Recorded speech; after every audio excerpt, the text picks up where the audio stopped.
Discussion keeps the world turning. This is Round Table. You're listening to Roundtable. I'm Steve Hatherley today with Yushan and Yushun. Coming up, digital babysitters, AI doctors, AI authors walk into a story together. It sounds like it's the start of a joke, but it's actually the beginning of something bigger. Coming up on today's Full Circle, we'll find the unexpected link between these three very different scenes. After that, social media has turned an ordinary transit stop into a must-see attraction. Tourists now flock to Chongqing to pose with their mouths open as a monorail glides through a residential building. If you're hearing that for the first time, you're saying, what? Well, it's one of the most unexpected tourist magnets here in China, and we'll talk about how this train platform went viral. Our podcast listeners, that is you, can find us at Roundtable China on Apple Podcasts. Don't forget, when you're there, leave us a 5-star review if it's not too much trouble. And also don't forget that we love to hear from you. So send your voice notes our way, roundtablepodcast at qq.com. Once again, roundtablepodcast at qq.com. 3 stories, 1 connection. This is the Full Circle. Time once again for the Full Circle. It feels like it's been a while since we've had a Full Circle edition, as a matter of fact. It's a segment where we take 3 stories from either the previous week's shows or we go back a little bit further and then we draw a line between them. Yushan, you're going to be in charge today. What is your first story selection? Yay, the first story comes from June the 1st on Children's Day, when we talked about China urges parents to avoid digital babysitting. The ministry stressed that digital tools like the AI reading companionship or apps or interactive games should not replace traditional picture books or physical toys and real-world interactions.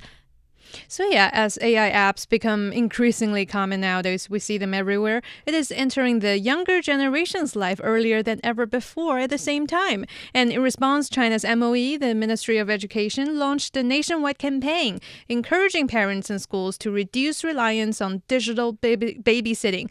Methods like what Feifei mentioned just now, the AI reading companions, the interactive games. That's shouldn't be the priority. We should bring back the play, the outdoor activities, and human companionship back to the childhood of our babies. Let's not forget to let children be children. Mm-hmm. They don't need to be born with a tablet in their hands. Well, yeah, that's true. What's story number 2? Story number 2 is from June the 16th, when we discussed the AI pediatrician. Yes, so this AI pediatrician project has been rolled out across multiple provinces in China, and so far it has been deployed in more than 30 medical institutions across the country. Well, let's admit it. China is facing a long-standing shortage of pediatric resources, and many parents still travel hundreds of miles and kilometers just to land into major children's hospitals because they don't fully trust or have the access to local clinics. And just to address that, Beijing Children's Hospital and AI company co-developed an AI pediatrician system that has now been deployed in more than 30 medical institutions across the country. It's not meant to replace anybody. It's meant to bring expert-level support to local hospitals. But the thing is that we have this discussion is because there's a shortage of these pediatricians. So I think we're still on the process of whether it is helping us or, as you said, it's never on the meaning of replacing anybody. It's about maybe give more support on this kind of area. Right. It's designed to help. There's no question about that. It's just, are people ready for AI to be in the doctor's office with them? Yeah. That's the question. All right, and your third story that you've chosen, this one I got very emotional about on the show, didn't I? Was this just yesterday or the day before? And exactly, it's a very recent story on book authors, using AI in their book writing. Well, you're talking about Hao Jingfang, who is one of the most famous Chinese sci-fi writers. And the controversy that with her lately has really sparked heated debate after she revealed that half of her latest work, is a children's work, was written with AI.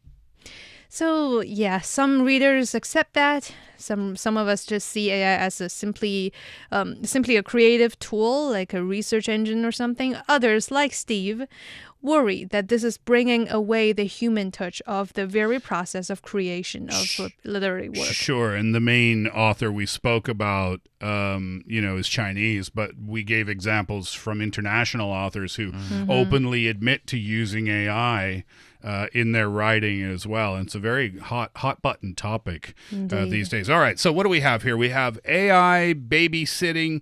We have AI in pediatric care, and we have AI in the hands of the authors, Indeed, if you will. So it's easy, I think, to see an AI connection, but Yushan, you're going to show us how it goes a little deeper. Let's get to today's full circle.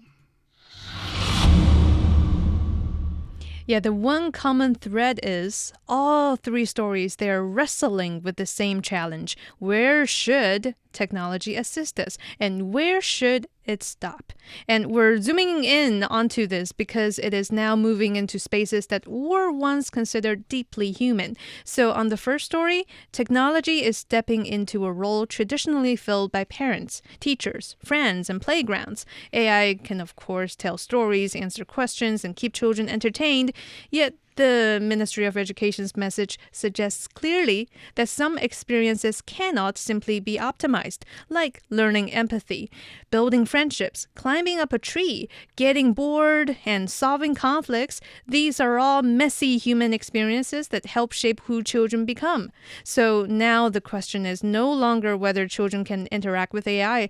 It's about whether AI should become one of the main ways children experience the world. Yeah, so the suggestion here is not to completely eliminate the use of AI. We can't. Yeah, Sort of. Whether we want to or not. Right. It's here to stay, it seems. So how to use it in a way that's most efficient and the least damaging. Sounds like the ending. No, I mean the plot for the new Toy Story.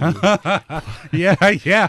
I saw the trailer. That little Ooh. tablet, the talking tablet, right? Yeah, I'm looking forward to seeing that. Well, as we move to healthcare, onto the second story, where AI pediatrician exists because there are not enough specialists and also resources, this is a very particular case where technology isn't replacing any relationships. It's helping, making them possible. And it gives local doctors another set of expertise and helps children receive better care without traveling across the country.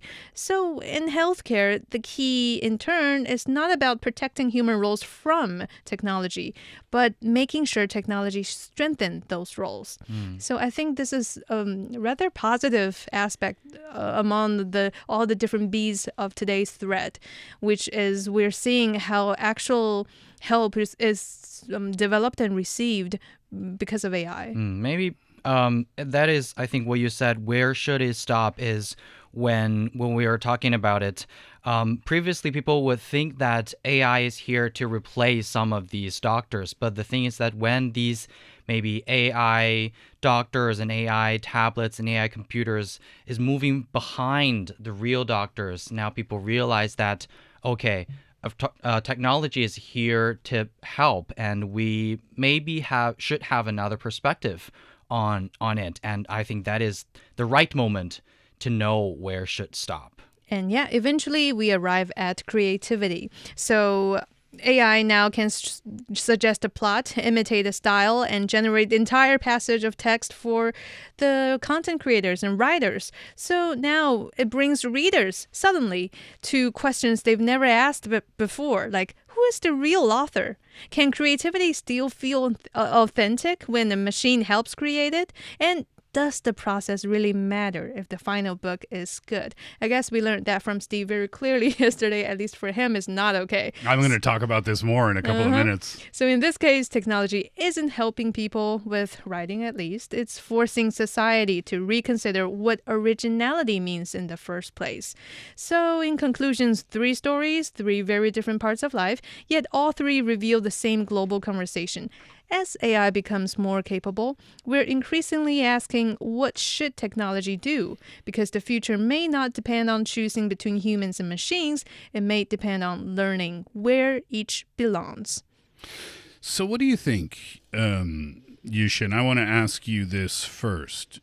I think now as a society, we are figuring out how far to go with AI, where we think, okay, if we're at this level, it's comfortable and it's a helpful tool, but if we go to this next level, then it's gone to a place where it doesn't need to be. Mm-hmm. Do you think that line is becoming more difficult to define because it's just everywhere? It's in every industry these days. It's in the public. It's in our homes.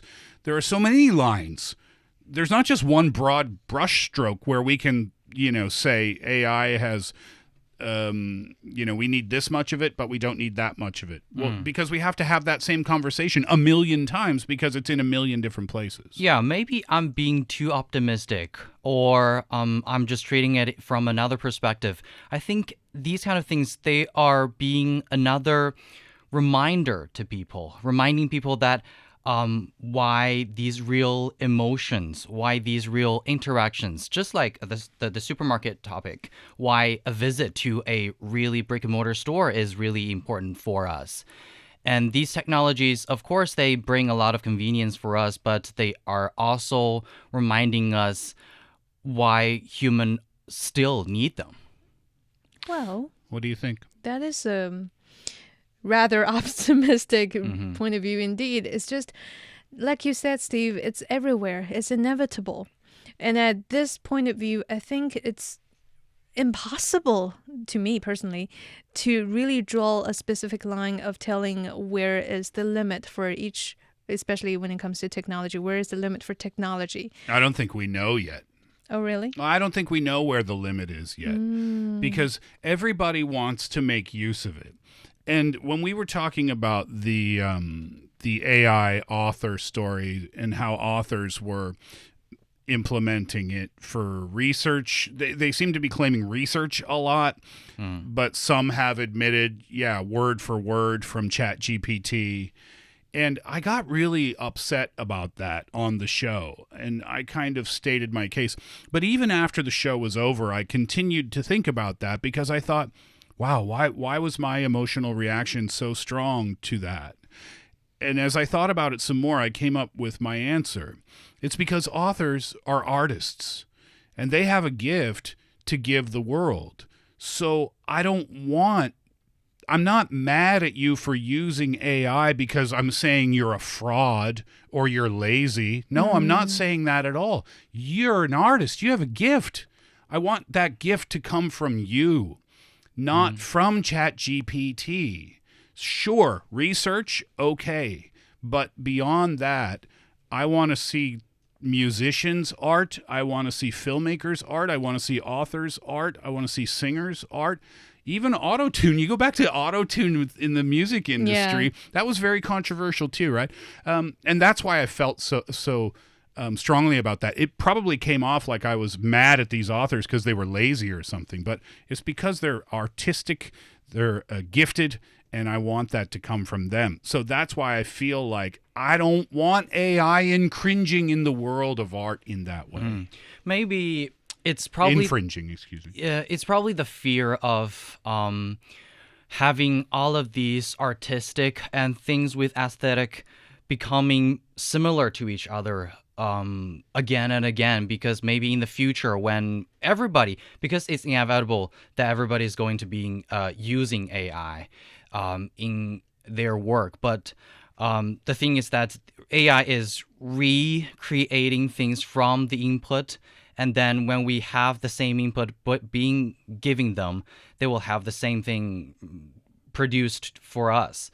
But what I'm saying is that maybe people are fearing it is because still people are not getting used to these kind of stuff. Remember, probably 30 years ago, we only have computers that are the size of a whole room. Yeah. And now you have a computer that's probably in your palm. Yes. So yeah, maybe 30 years later, everybody on this planet have already got used to the company of AI. It's not going to be an issue anymore. Yeah. We'll be having different topics consume our energy and our afternoons at that time. All right, Yushan, any final thoughts? Yes, here is my final thoughts. When people talk about AI traditionally, the conversation often sounds futuristic. Faster machines, smarter systems, bigger breakthroughs. But what struck me about these three stories is how ordinary they are. A parent handling a child a tablet, a doctor trying to help a patient, a writer staring at a blank page. So these are just common day-to-day scenes from our everyday life, and that's precisely why the question feels so personal. Like you said, Yushun, throughout history, technology has always changed how we live. The creation of wheels changed travel. Creation of electricity changed city mapping, and the internet changed communication. And AI is simply the newest chapter in that long story. But what feels different this time is that the technology isn't only changing what we do, it's touching on things we often associate with being human: caring, learning, imagining, creating, and connecting. And we're not even trying to keep technology out of these spaces. That would be impossible. The challenge is to make sure that as technology becomes more present, humanity doesn't become less visible. Because a good childhood is more than screen time, good healthcare is more than a formulated diagnosis, and a good story is more than well-worded paragraphs. Sometimes the things that matter the most are the things that can't be fully measured, automated, or generated. And maybe that's exactly why they remain worth protecting. You're listening to Roundtable, and coming up next, have you ever eaten a train? Because you can. Looking for passion? How about fiery debate?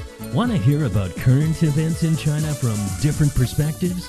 Then tune in to Roundtable, where East meets West and understanding is the goal. If you scroll through social media these days, you might spot a very unusual travel trend. Tourists standing on a platform, mouths wide open, pretending to eat a train. And it's not a toy train, and it's not a model. It's an actual full-sized monorail passing through a 19-story residential building.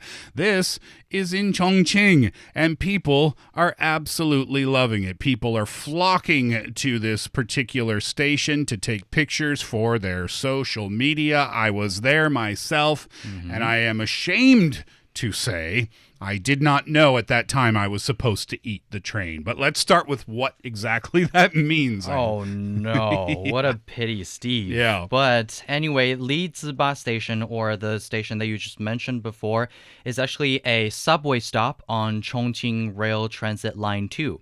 And what makes it extraordinary is that the monorail actually passes directly through a 19-story residential building. And the station is built into the middle floors of the building, and trains glide in and out like they are disappearing into the structure. Yeah. It opened in 2004 as part of China's first monorail system, but it didn't become famous until last year's later, when videos started growing viral on social media of people are all standing in front or like on the other side of the river. So that's the mistake I made, right? Because if you go there, it's along the river, and the monorail is 19 stories up.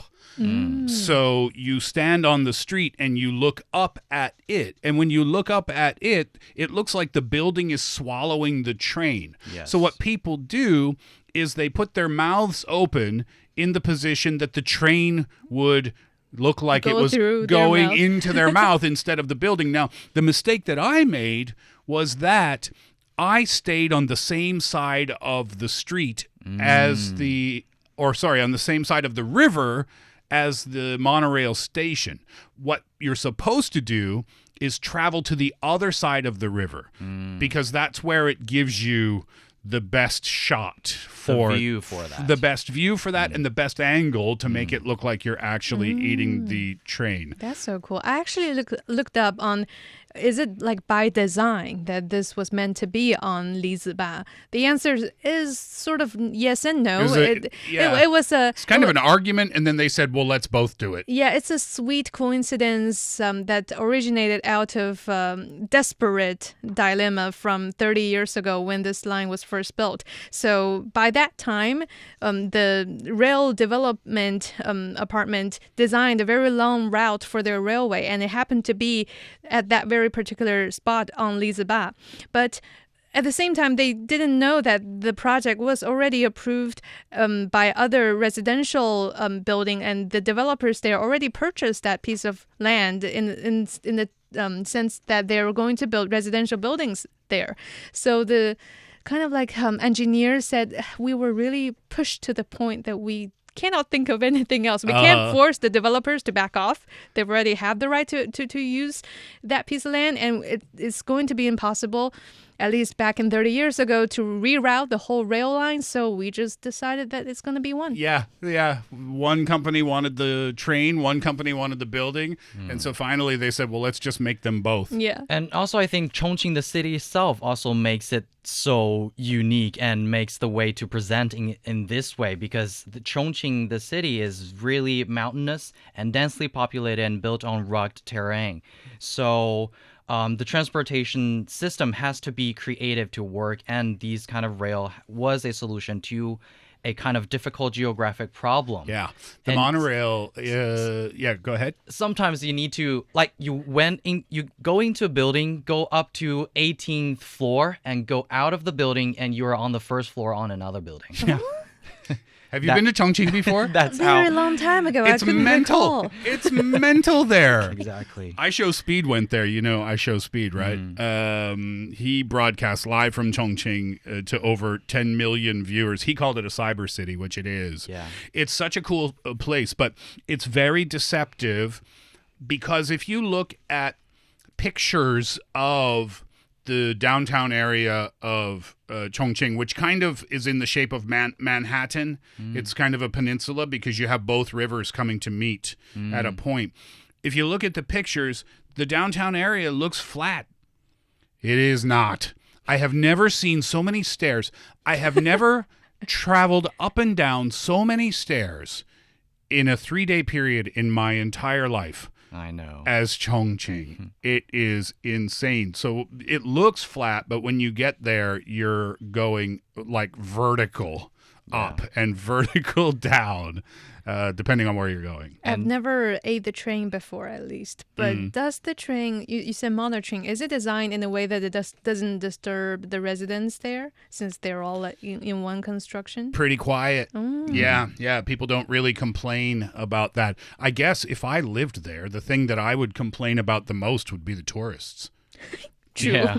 Downstairs on the same, so to eat the train, I think you have to be on the other side of the river, but you can still see it from the same side of the river, and it's just nonstop tourists there. It is absolutely packed. And then there's like pro photographers there that, if you pay, I'll take your pictures professionally for you and stuff like that. So it's kind of a very vibrant business scene on the main floor. But I would say a lot of these locals are, I think, happy to see this kind of phenomenon because it is becoming also another example of that leaning tower of Pisa, right? People are doing different gestures in front of it, and people now are doing different gestures in front of this station, and I think I'm really glad to see this. It is. And it's such an unexpected tourist attraction, too. And it's bringing all types of international travelers to check it out. If you haven't been to Chongqing, go. You're going to have a great time. And the food is amazing, too. All right, that'll do it for Roundtable for today. Hope you enjoyed the show. We certainly did. I'm Steve for Yushan and Yushan. Enjoy your day, and we'll see you next time.